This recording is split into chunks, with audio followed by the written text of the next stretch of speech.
It's easy just to say, hey, decide who did it. But there just aren't any more clues, right? No, that's wrong.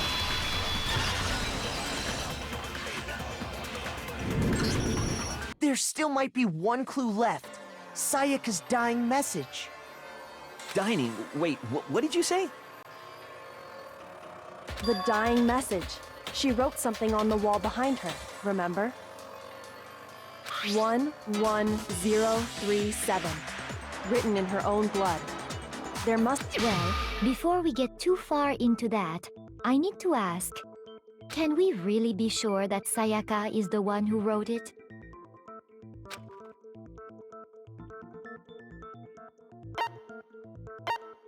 I got it! Her left index finger had blood on it. That could only be because she used that finger to write the message.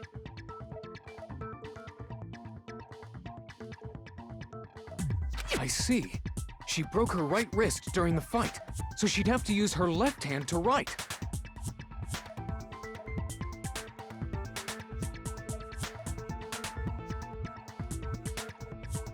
Sure, I think we can all agree Sayaka wrote it.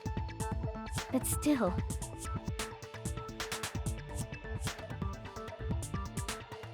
What the heck do those numbers mean? 11037? Hey, Chihiro. You're a computer nerd or whatever, right? You should know all about numbers and shit. No, that's not... Yes, I'm a programmer, but I don't see any kind of meaning in these numbers. Of course. It's because they're not numbers. Oh! Yeah, it looks like... Huh? What? What? No, it's just... look at the numbers, assuming they're not numbers. Don't these first two, 1-1, look less like two numbers and more like one letter? Ah, you're right. The connecting line is barely there, so I assumed it was 1-1, but... Looking at it now, you could also read it as an N. Whoa! You might have finally just said something worth a shit. Our little gray cells are really getting excited now. But even if that really is an N037, doesn't make any more sense than before.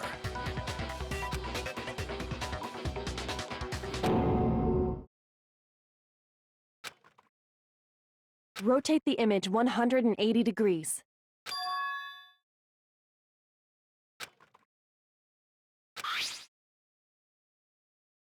Oh my god. Now I see. She wrote down the killer's name. Huh? You just shot past the clue part and right onto who did it.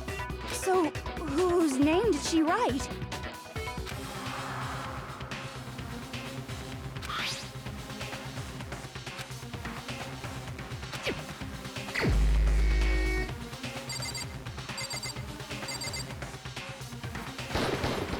Here's my answer. The key to solving this mystery was simply to rotate the writing 180 degrees. If you turn the message around, it becomes the letters L-E-O-N. L-E-O-N. Or more accurately, Leon. What the hell are you talking about? It's just a coincidence.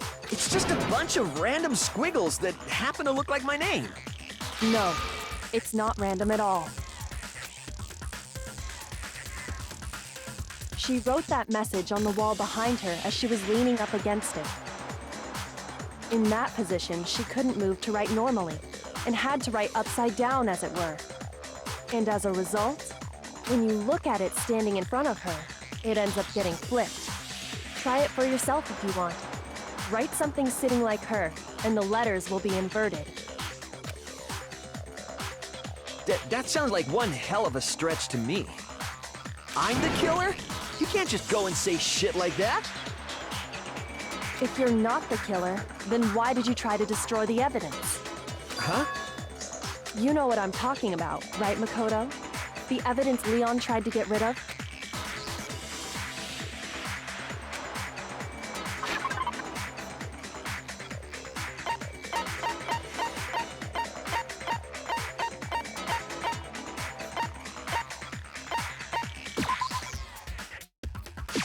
I got it! You mean the burnt shirt piece I found laying on the ground by the incinerator, right? As the killers stabbed Sayaka, they must have gotten some of her blood on them. And to dispose of the shirt covered in the victim's blood, they threw it into the incinerator. But one piece burned off and got left behind. And the killer didn't notice. If they had, they most certainly would have panicked. Isn't that right, Leon?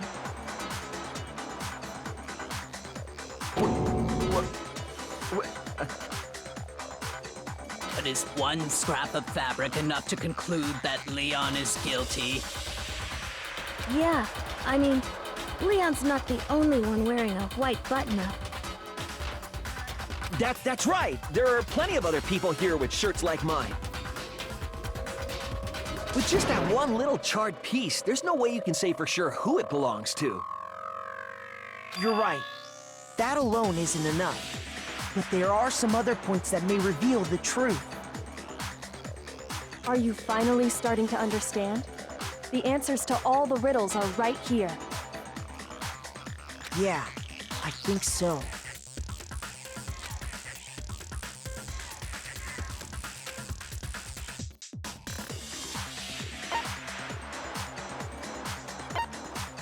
I got it! If we look closely at how the shirt was disposed of, we should be able to figure out who the killer is. Oh yeah, that's a good point. I think I know what you're gonna say. You can't reach the incinerator without opening the gate in front of the trash room, right? And obviously, you wouldn't be able to hit the switch to turn it on either. You'd need the key to get in, and the one with the key was the person on cleaning duty. So the killer had to be whoever was in charge of taking care of the trash, right? Interesting.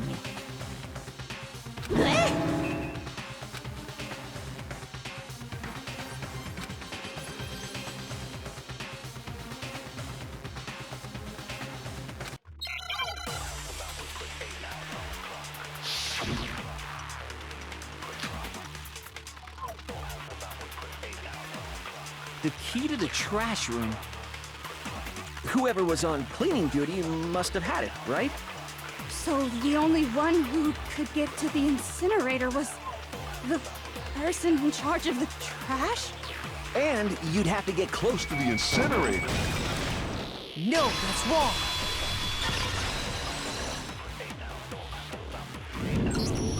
Hold on.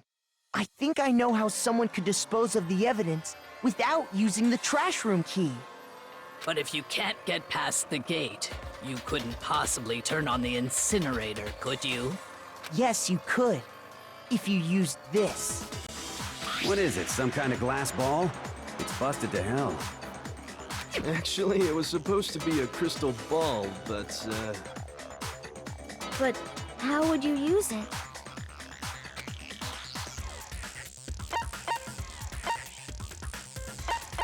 I got it! The killer simply took aim at the incinerator switch and threw the ball through a gap in the gate. All they had to do was hit that switch, and the incinerator would come to life. Someone threw that through a gap in the gate?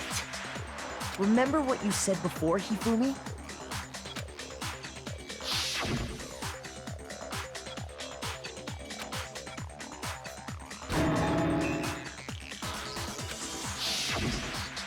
Hifumi had the key, so the only way the incinerator could have been turned on without his knowledge was because the killer was able to hit the switch without opening the gate.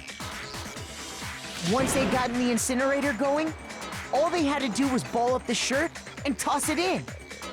hey, come on! What the hell is this? All you have to do is look at the scene to know that the killer never actually went inside the trash room. The shards of broken glass, the incinerator left running, the piece of shirt that escaped the fire. If the killer had been on cleaning duty, the evidence would have been taken care of much more thoroughly. Wait, no, just hold on. But the distance from the gate to the incinerator has to be at least 30 feet, right? The pinpoint accuracy you'd need to throw a glass ball that far and hit something that small. Could someone really do that? That's right. There's no way. It'd be impossible. Difficult, absolutely. Impossible? I don't think so. Because the killer is...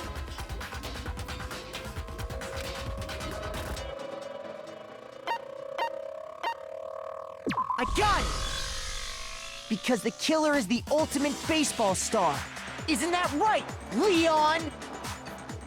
Do you have any idea how stupid you sound right now? A target 30 feet away would surely be little challenge for the ultimate baseball star. You can't be serious. I'm not the killer! These goddamn shipper brains have got it all wrong, I'm telling you! You still won't admit it? Okay then. Makoto, go ahead and review the incident one more time to make his crime perfectly clear. And with that, we can end this. Listen to me! What the hell do you mean, end this?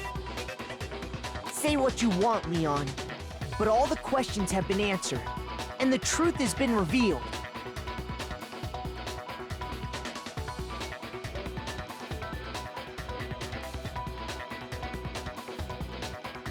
Now here's what happened.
The killer is you!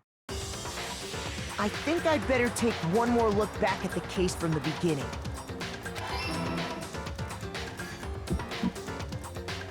Last night, the killer went to the room Sayaka was in. In other words, my room. From what we can tell, Sayaka invited that person there intending to kill them. She attacked them with the knife she'd taken from the kitchen earlier.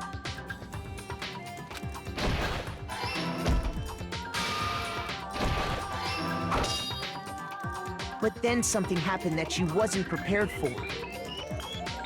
They grabbed the fake sword I put in my room and fought back. During the struggle, a strike from the sword broke Sayaka's right wrist.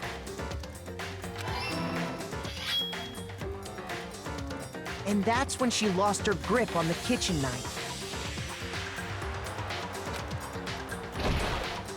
Finding herself cornered, Sayaka panicked and ran into the bathroom.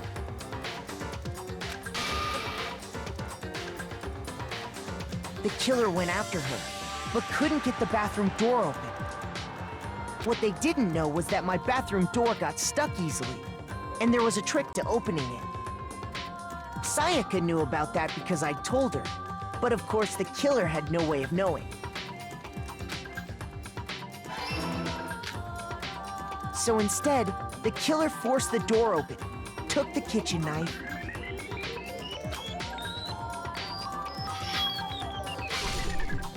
and stabbed Sayaka.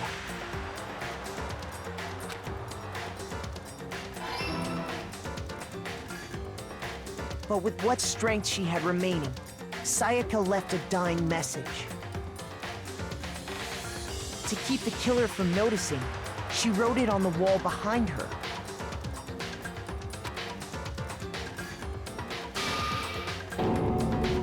And with that, all her strength was gone. With Sayaka dead, the killer quickly began destroying the evidence.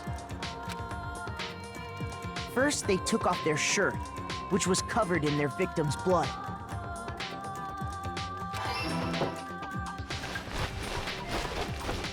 Then they took the lint roller in my room and cleaned up the entire area. They wanted to make sure they got rid of any trace they'd ever been there.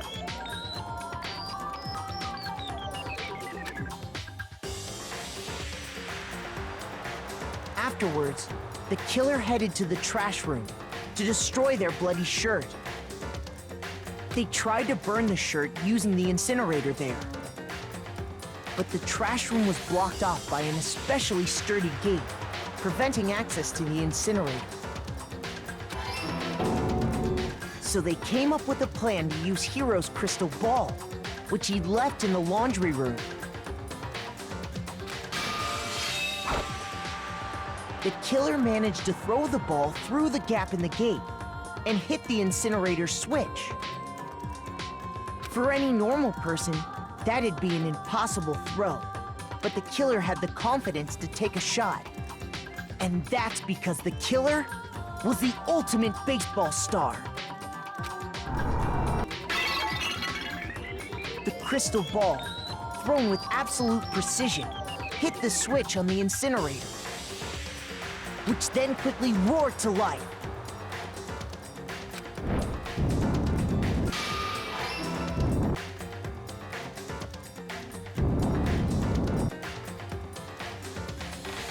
Having destroyed the final piece of evidence, they left the area with, I imagine, a sigh of relief. But there was one thing they missed.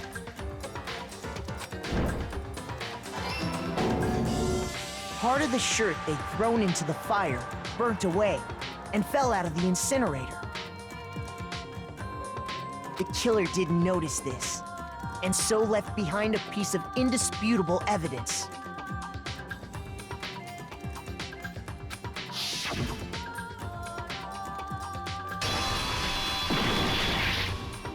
Isn't that right, Leon?